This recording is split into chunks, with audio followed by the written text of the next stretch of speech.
Good morning students. આપણે chapter 4 એની અંદર આપણે આનુવંશિક અને વિવિધતામાં જોયું હતું કે દ્વિસંકરણનો પ્રયોગ, રાઈટ?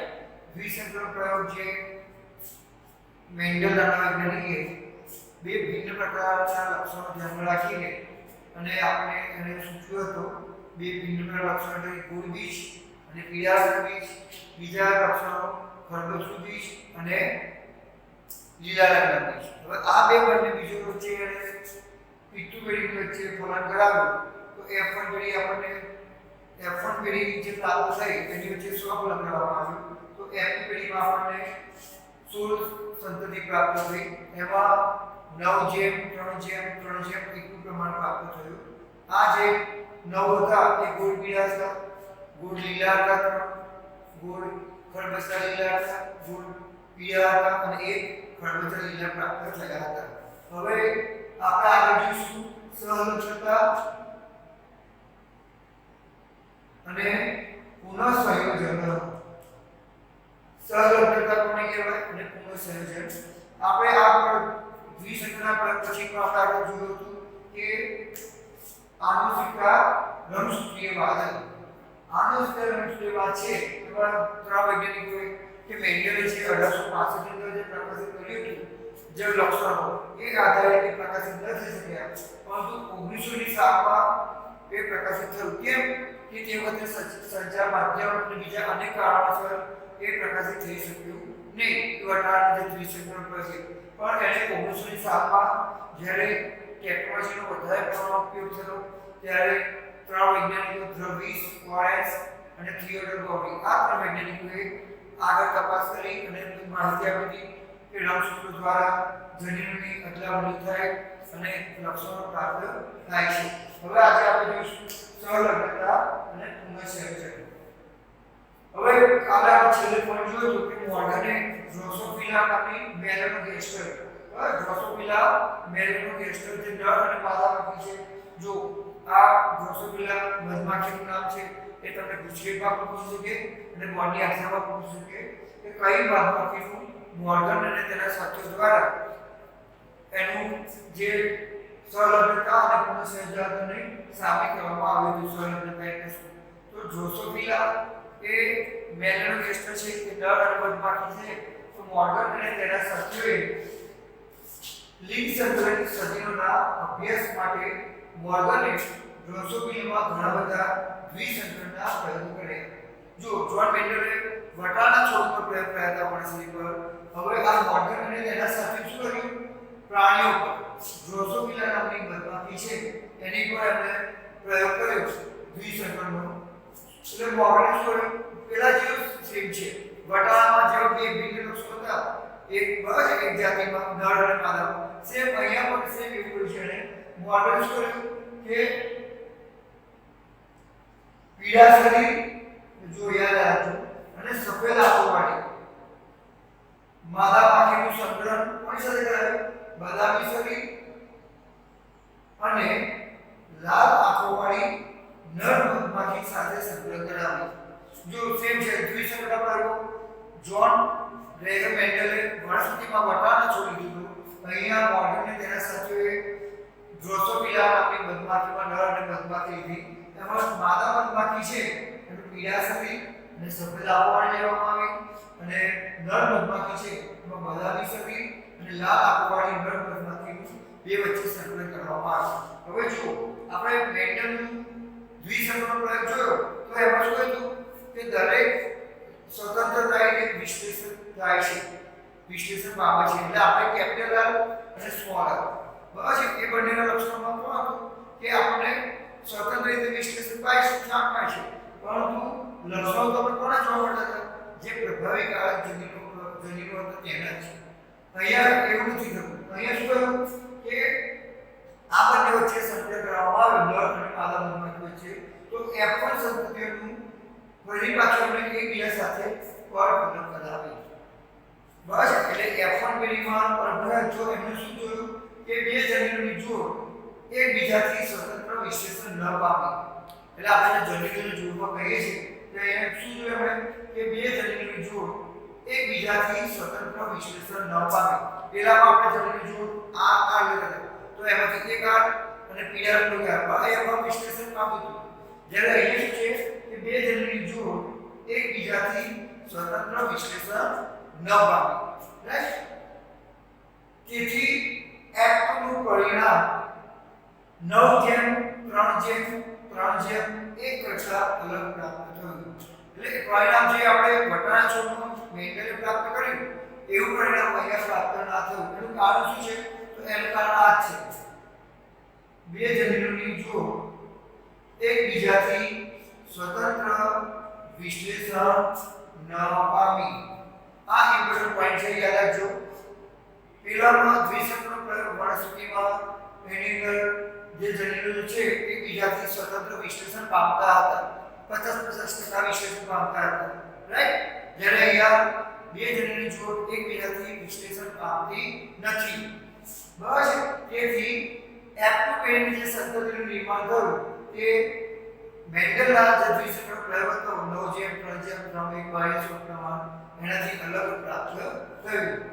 જનીનો F સૂત્રો પર સ્થિત છે. એટલે આપણે ખબર છે કે જનીનોની જોડ કોઈ આપણે ખબર છે કે એના X સૂત્રો પર આ જનીનો આવેલા હોય છે. દ્વિસંકલન કોષમાં બે જનીન એક જ સૂત્ર પર આવેલા હોય ત્યારે પિતૃ જનીન સંયોજનનું પ્રમાણ બિન પિતૃ પ્રકારથી ઊંચું હોય છે.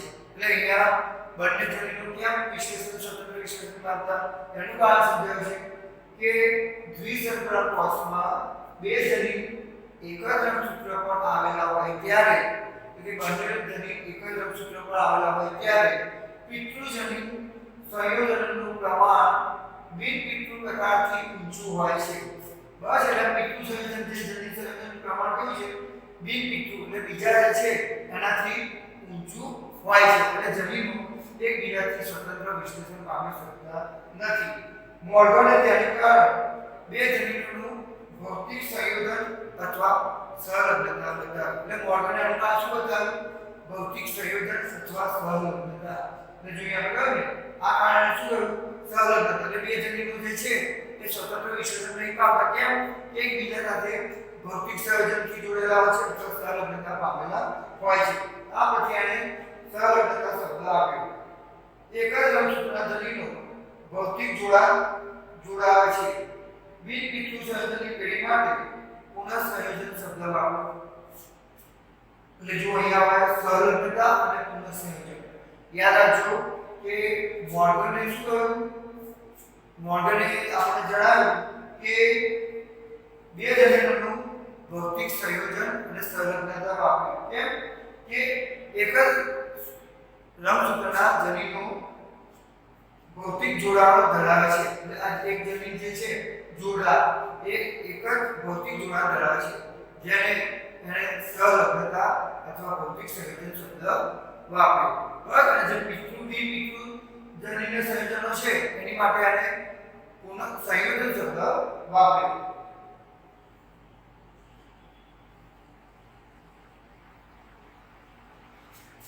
એટલે આ જે એક જ સૂત્ર પર જે જનીનો આવેલા છે એની અંદર શું સહલગ્નતા ભૌતિક જોડાણ વધારે ધરાવે છે. એટલે સહલગ્નતા વધારે પ્રમાણમાં જોવા મળે છે. આ તમને હવે ખ્યાલ આવે છે સહલગ્નતા કોને કહેવાય અને સંયોજન. જ્યારે બિન પિતૃ જે સંયોજન છે એક સૂત્ર એનું સહલગ્નતા પુનઃસંયોજન ધરાવે છે. એટલે પુનઃસંયોજન ધરાવે છે. બરાબર? એટલે અહીંયા કહ્યું કે સફેદ જનીન અને પીળા જનીન જો અહીંયા શું છે સફેદ જનીન અને પીળા જનીન એની વચ્ચેનું જે સંયોજન કેટલું હતું 1.3. સફેદ જનીન અને પીળા જનીનનું પુનઃસંયોજન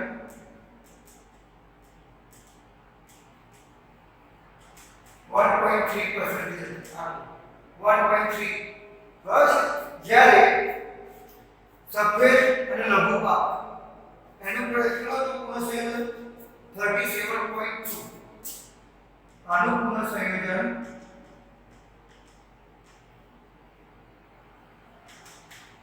37.2% ખ્યાલ આવે છે? બસ કારણ કે જો એક પિતૃ સંયોજનનું પ્રમાણ બિન પિતૃ પ્રકારથી ઊંચું હોય છે.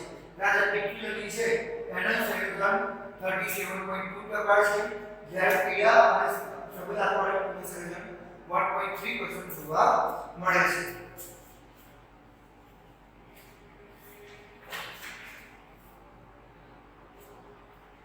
એટલે આ પ્રમાણે સહલગ્નતા અને પુનઃસંયોજન. બરાબર છે. હવે આપણે જોઈશું બહુજનીક વારસો. ખ્યાલ આવી ગયો સ્ટુડન્ટ્સ?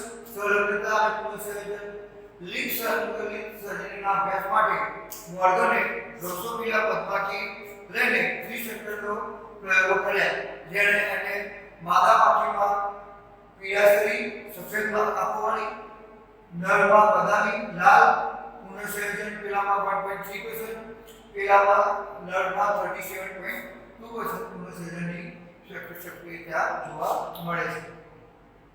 પણ અહીંયા શું છે? F1 પેઢીમાં પરફલન, પેલામાં સહફલન કરે તો અહીંયા પરફલન કરવામાં આવે. તો F2 પેઢીમાં આપણને જે મેન્ડલે કરેલું એટલું સ્વરૂપમાં ના મળ્યું, 9:3:1 પણ અલગ પ્રાપ્ત થયું. તો મોર્ગન એ પણ જણાવ્યું કે જનીનો F રંગસૂત્રો પર જ જોવા મળે છે. બંને જનીન એક રંગસૂત્રમાં આવે છે, ત્યારે પિતૃજનીન સંયોજનનું પ્રમાણ બિનપિતૃ પ્રકારથી ઊંચું હોય છે, જેને એને કયો શબ્દ આપ્યો કે જે સંયોજનનું પ્રમાણ ઊંચું હોય છે, જેને સહલગ્નતા. કેમ કે એક જ રંગસૂત્ર પર બે જનીનો ભૌતિક જોડાણ ધરાવે છે, જેને સહલગ્નતા તરીકે ઓળખવામાં આવે છે. જ્યારે બિનપિતૃ જે સંયોજનો છે એને સંયોજન શબ્દ વાપરવામાં, સંયોજન શબ્દ વાપરવામાં આવે છે. બરાબર. હવે જોઈએ આપણે બહુજનીક વારસો.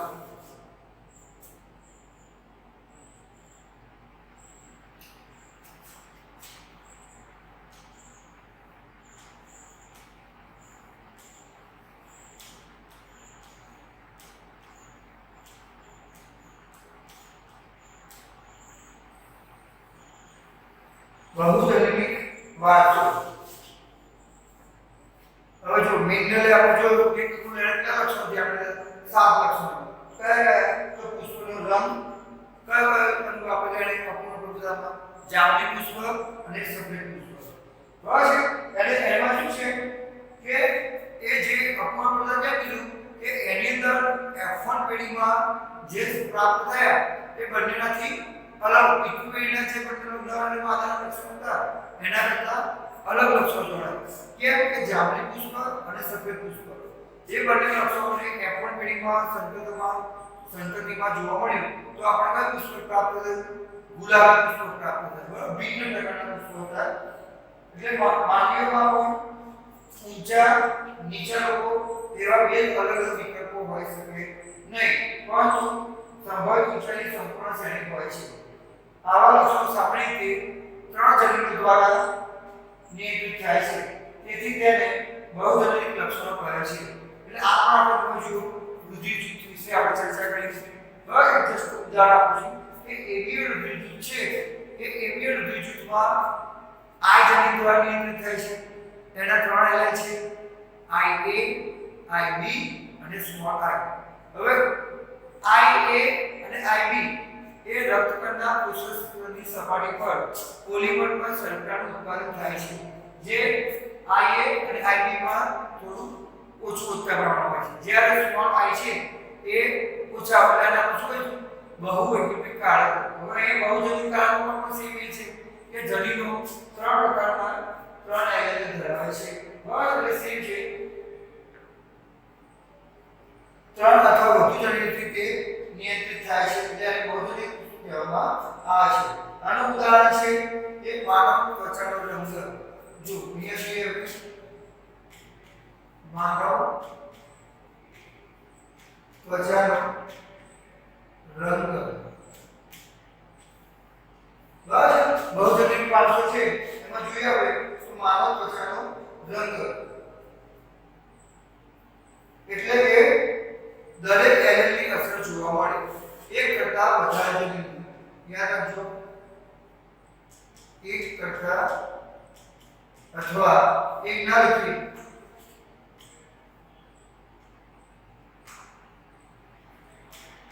ત્રણ કરતા વધારે જનીનો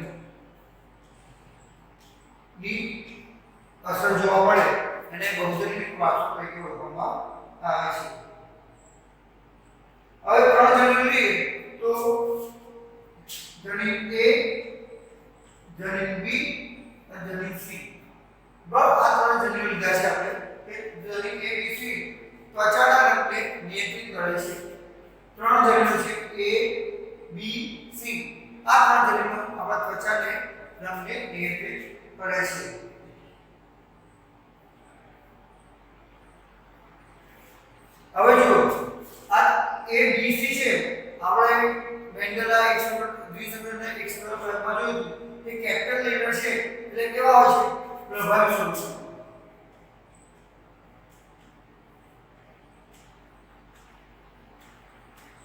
ત્રણ general leader A B C આ પ્રભાવી સ્વરૂપમાં હોય એ ત્વચાને ઘેરો રંગ પ્રાપ્ત કરે છે, પ્રદાન કરે છે. ત્વચાને ઘેરો રંગ પ્રદાન કરે છે. રાઈટ? કે ભાઈ ABC છે એ ત્રણ જનીન છે એ પ્રભાવી સ્વરૂપમાં જોવા મળે છે, ત્વચાને ઘેરો રંગ પ્રદાન કરે છે. જ્યારે પ્રચ્છન્ન સ્વરૂપ એટલે કે અહીં જો કેપિટલ A છે તો પ્રચ્છન્ન સ્વરૂપમાં સ્મોલ a, સ્મોલ b અને સ્મોલ c. પ્રચ્છન્ન સ્વરૂપમાં ત્વચાને આછો ઘેરો રંગ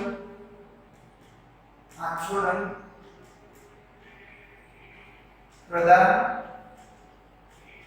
કરે છે. બરાબર? એટલે અહીંયા જો ત્રણ જમીન લીધા છે તો ABC છે એ પ્રભાવી સ્વરૂપમાં છે જે ત્વચાને ઘેરો રંગ પ્રાપ્ત કરે છે, અને small a, small b, c એ ઝાંખો રંગ એટલે કે આછો રંગ પ્રદાન કરે છે. બરાબર? પ્રચ્છન્ન આમ પ્રભાવી ત્રણ પ્રચ્છન્ન ધરાવતું જમીન ત્વચાનો વચગાળાનો રંગ આપે છે. એટલે આ જો એ આ બંને મિશ્ર હોય તો ત્વચાને મિશ્ર રંગ આપે છે.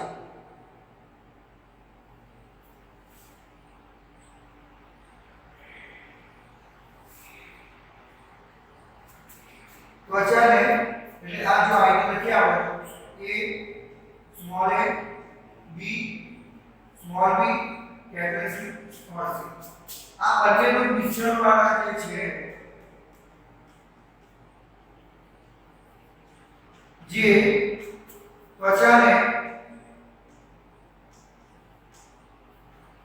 મિશ્રણ વાળો રંગ આપે છે. બસ જો પેલા આપણે દ્વિસંકરણ પ્રયોગમાં શું લખ્યું કે એની અંદર જે ડોમિનન્ટ છે એ દેખાતા લક્ષણ.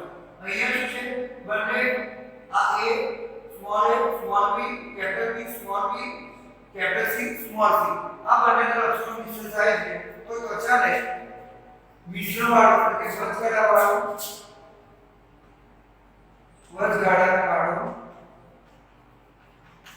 રંગ આપે છે. આને બહુજનિક વારસો કહેવામાં આવે છે. બહુજનિક વારસો એટલે શું કે ત્રણ કરતા વધુ જનીન અથવા ત્રણ જનીન જે છે એ જનીનોને પ્રક્રિયા કરવામાં આવે એટલે કે A B C ઉદાહરણ મનુષ્યની ત્વચાનો રંગ છે તો જનીન A B C capital A B C છે તો પ્રભાવી છે અને સ્મોલ a b c છે એ પ્રચ્છન્ન સ્વરૂપમાં છે જે ત્વચાને આછો રંગ પ્રદાન કરે પેલો ઘેરો રંગ પ્રદાન કરે છે. હવે આ બંને જનીનો મિશ્રણ થાય પ્રભાવી પ્રચ્છન્ન તો ત્વચાને બદગાળાનો રંગ આપે છે જેને બહુજનિક વારસો તરીકે ઓળખવામાં આવે છે. હવે આપણે જોઈશું પીલિયોટ્રોપી.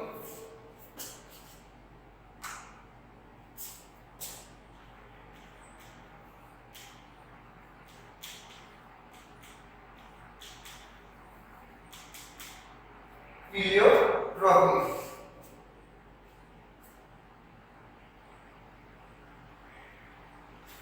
હવે આપણે જો અત્યારે શું જોયું કે એક જનીન એક જ લક્ષણ જોવા મળે.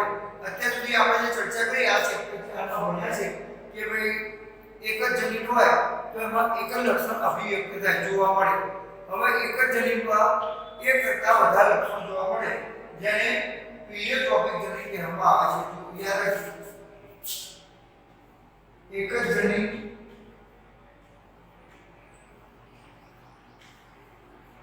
એક કરતા વધારે લક્ષણોને પ્રદર્શિત કરે તેને પીલિયોટ્રોપિક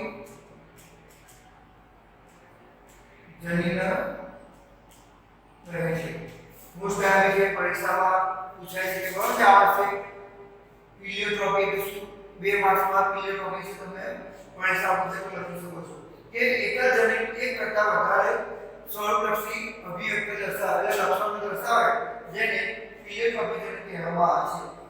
જનીનની અસર આ જે પ્લિયોટ્રોપી જનીન છે એની અસર ક્યાં જોવા મળે છે? ચયાપચય પથ પર જોવા મળે છે. ચયાપચય પથ પર એની અસર જોવા મળે છે. જે વિવિધ સ્વરૂપ પ્રકારો તરફ દોરી જાય છે. જે વિવિધ સ્વરૂપ પ્રકારો તરફ દોરી જાય છે.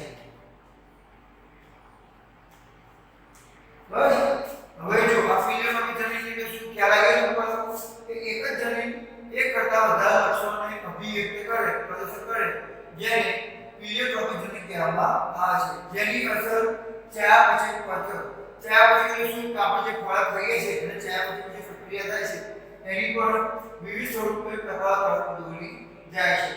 રાઈટ? આ બસ આને ફિનાઇલ કીટોન્યુરિયા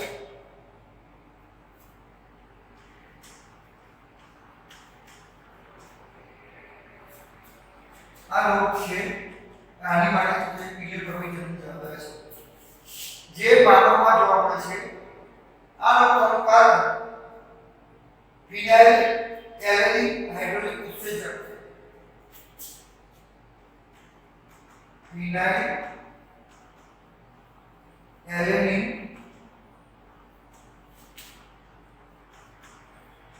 હાઇડ્રોલિક ઉત્સેચક આ રોગ થવા માટે જવાબદાર ઉત્સેચક છે. જે માટે સંકેતન કરતા જનીનની વિકૃતિ છે.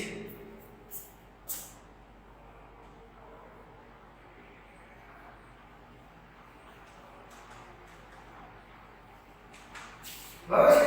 એટલે અહીંયા તો ફિનાઇલ બીજાનો રોગ છે એ ફિનાઇલ એલેનિન હાઇડ્રોલિક ઉત્સેચક માટે સંકેતન કરતા જનીનની વિકૃતિ છે. બરાબર છે? માનસિક મંદતા આ બધા જનીન માનસિક મંદતા જીવાણ કરવા બસ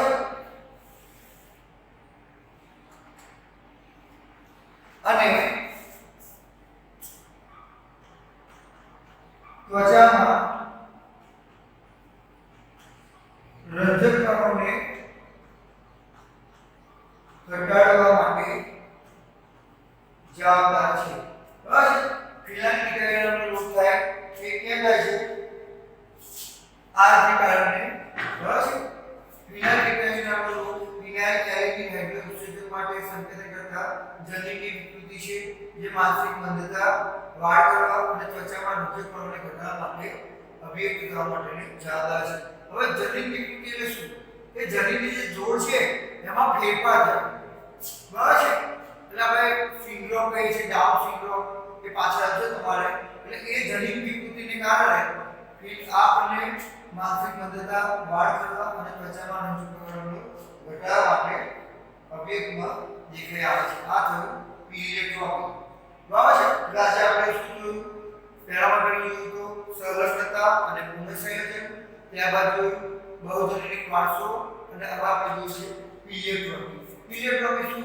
કે એક જ જનીન એક કરતા વધારે લક્ષણોને અભિવ્યક્ત અથવા પ્રદર્શિત કરે તેને પ્લિયોટ્રોપી જનીન તરીકે ઓળખવામાં આવે છે. તેની અસર ચયાપચય પથ પર જે વિવિધ સ્વરૂપ પ્રકાર તરફ દોરી જાય છે. આ ઉપરાંત ફિનાઇલ કીટોન્યુરિયા નામનો રોગ થાય છે જે ફિનાઇલ એલેનિન હાઇડ્રોલિક ઉત્સેચક દ્વારા સંકેતન કરતા જનીનની વિકૃતિ છે, જેને કારણે આપણને માનસિક મંદતા, વાળ ઝડવા અને ત્વચામાં રંજક પ્રમાણને ઘટાડવા માટે પ્રેરિત દોરી જાય છે. આ થયું પીલિયો. હવે જોઈશું લિંગ નિશ્ચય.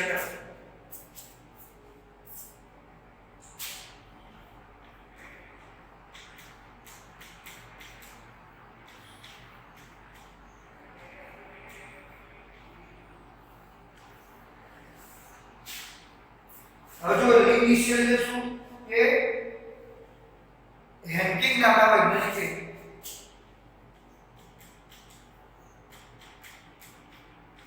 હેન્કિંગ નામના વૈજ્ઞાનિકે 1891 માં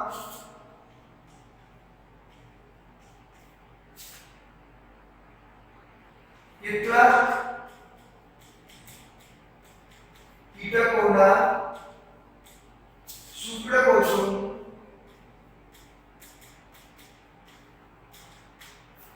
કેટલાક કીટકોના શુક્રકોષોનું વિભિન્ન અવસ્થાઓમાં શુક્રકોષ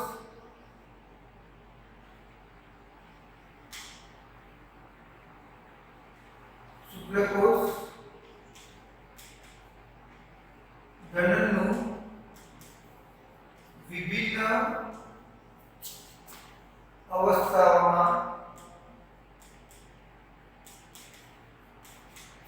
હેન્કિંગ નામના વૈજ્ઞાનિકે 1891 માં કેટલાક કીટકોના શુક્રકોષ જનનનું વિભિન્ન અવસ્થાઓમાં વિશેષ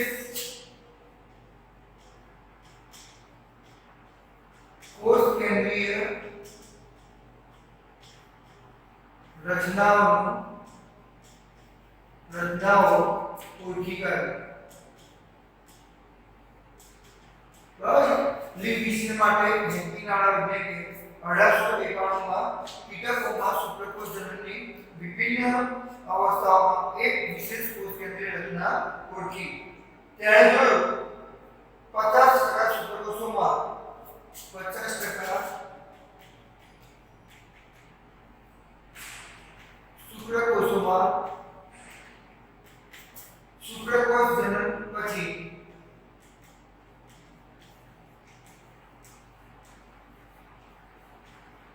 વિશેષ કોષ કેન્દ્રીય રચના જોવા મળી. બસ જ્યારે 50% શુક્રકોષમાં આ જોવા મળતી નથી.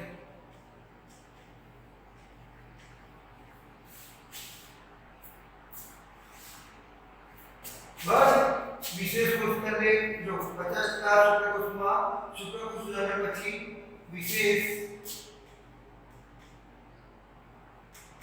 કોષ કેન્દ્રીય રચના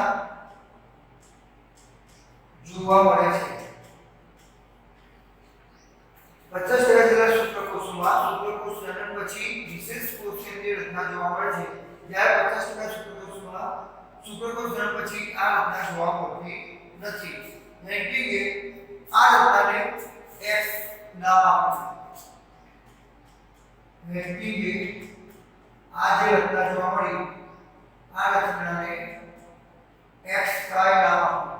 યાદ રાખજો સ્ટુડન્ટ કે 50% શુક્રકોષોમાં શુક્રકોષ જનન પછી વિશેષ કોષ કેન્દ્રીય રચના જોવા મળી, જ્યારે 50% શુક્રકોષોમાં આ રચના જોવા મળતી નથી, જેને હેન્કિંગે આ રચનાને X નામ આપ્યું.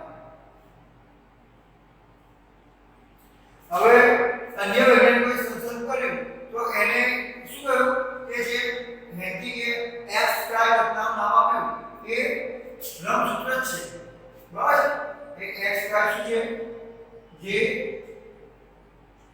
રંગસૂત્ર છે.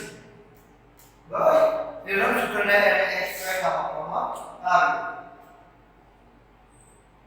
કીટકોમાં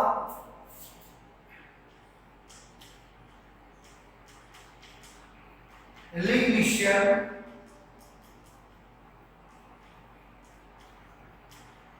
કીટકોમાં લિંગ નિશ્ચયન 100 પ્રકારના હોય છે.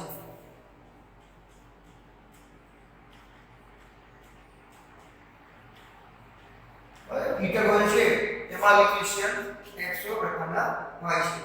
આજે લિંગનિષ્યનમાં આપણે આટલી માહિતી મેળવીશું કે ભાઈ હેન્કિંગના વૈજ્ઞાનિકે કીટકોનું શુક્રકોષજનનનું વિભિન્ન અવસ્થામાં વિશેષ કોષકેન્દ્રીય રચનાઓ ઓળખી કાઢી. પછી 50% શુક્રકોષજનન પછી વિશેષ કોષકેન્દ્રીય રચના જોવા મળે, જ્યાં 50% શુક્રકોષોમાં શુક્રકોષજનનમાં વિશેષ રચના જોવા મળતી નથી, જેને હેન્કિંગ એક્સ થાય જે રંગસૂત્ર કહેવામાં આવે છે. કીટકોમાં લિંગનિષ્યન એક્સો પ્રકારના કીટકોમાં જોવા મળે છે. હવે આપણે નેક્સ્ટ લેક્ચરમાં આની વિશે ચર્ચા કરીશું.